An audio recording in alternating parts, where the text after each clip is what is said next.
काठमांडू के समाकुशी चौक पर राष्ट्रवादी और जेनजी प्रदर्शनकारियों ने जमकर प्रदर्शन कर दिया है।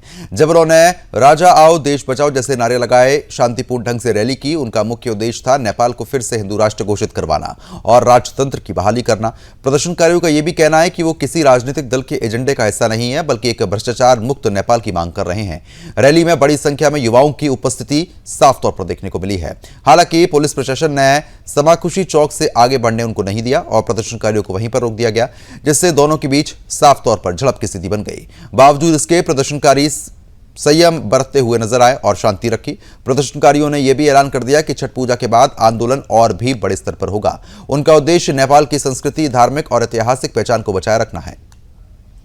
तो फिलहाल आपको बता दें, क्योंकि जेनजी लगातार प्रदर्शन यहां पर कर रहा है और तस्वीरें भी आप साफ तौर पर देख सकते हैं। तस्वीरें हम आपको दिखा देते हैं कि स्थिति वहां पर लगातार क्या बनी हुई है। हमारे संवाददाता भी वहां से जुड़ेंगे, उनसे भी अपडेट लेंगे कि आखिरकार जेनजी जिस तरीके से लगातार शांतिपूर्ण प्रदर्शन की मांग जो कर रहा है, ऐसे में आपको बता दें तस्वीरें आप आ चुकी है। प्रदर्शनकारी लगातार यहाँ पर मौजूद थे, जेनजी भी यहाँ पर मौजूद थे, झंडे लेकर पहुंचे थे और उसके बाद जमकर नारेबाजी यहाँ पर की गई है। हिंदू राष्ट्र की एक बार फिर से आवाज बुलंद हुई है। तो काठमांडू से एक खबर, राष्ट्रवादी और जेनजी का प्रदर्शन एक बार फिर से देखने को मिल रहा है।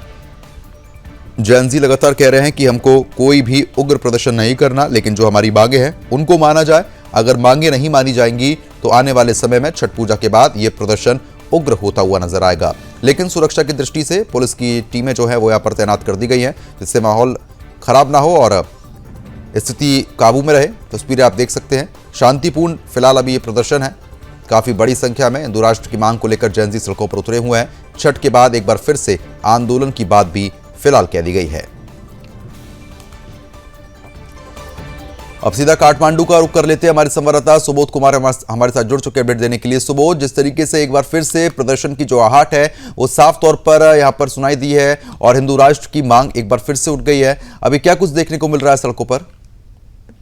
जी बिल्कुल, आपको बता दें कि जिस तरह से ये रूपरेखा तैयार की गई थी और काठमांडू नहीं पूरे अधिराज्य भर से जेनजी युवा सहित नेपाल के जो हिंदू सनातन से जो जुड़े हुए नेपाली जनता है वो पहुंच चुके थे समाकुशी चौक पे, जहां से वहां का आंदोलन कर नारायण हिट्टी दरबार की तरफ बढ़ने वाले थे और राजा की लाने की मांग कर रहे थे। उसी बीच वहां के नेपाल प्रशासन के द्वारा और जो भी सेना है वहां पे समाकुशी चौक से आगे बढ़ने नहीं दिया गया, जबकि वो आंदोलनकारी या प्रदर्शनकारी जो भी है राजावादी लोग हैं वो शांति रूप से आंदोलन कर रहे थे, अपने देश की संस्कृति और धरोहर बताने का प्रयास कर रहे थे। आपको ये भी बताते चले जिस तरह से 27 घंटे में जिस समय सरकार को गिराने का काम किया था, उसी जेएनजी में विदेशी ताकतों को अरबों रुपया डॉलर खर्च करके वहां पे घुसपैठ करा के सिंह दरबार को जलाया गया, उच्च अदालत को जलाया गया, नेपाली सरकारी संपत्ति को जलाया गया। वही विदेशी ताकत आज के डेट में पूरे नेपाल पे हावी हो चुके हैं। जी बिल्कुल, लेकिन क्योंकि छठ के बाद एक बार फिर से आंदोलन की यहाँ पर चेतावनी साफ तौर पर दे दी गई है, किस तरीके से इसको देखा जाए, आंदोलन बड़ा हो सकता है?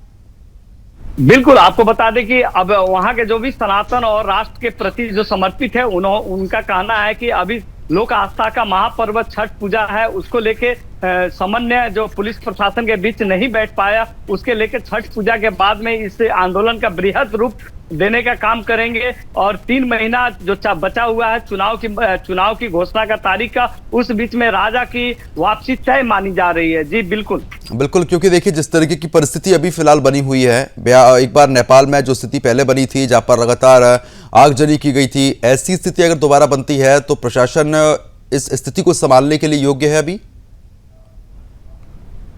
आपको बताते चले कि राष्ट्र समर्पित जो भी नेपाल की जनता है या जेएनजी है, उनका कहना है कि हम लोग जो भी प्रदर्शनकारी है, नेपाली संपत्ति वो हमारी संपत्ति है, उस संपत्ति को हम लोग नुकसान नहीं पहुंचाएंगे, अपने आंदोलन को तेज रखेंगे और राजा की वापसी की मांग करेंगे और राजगद्दी पे बैठाएंगे।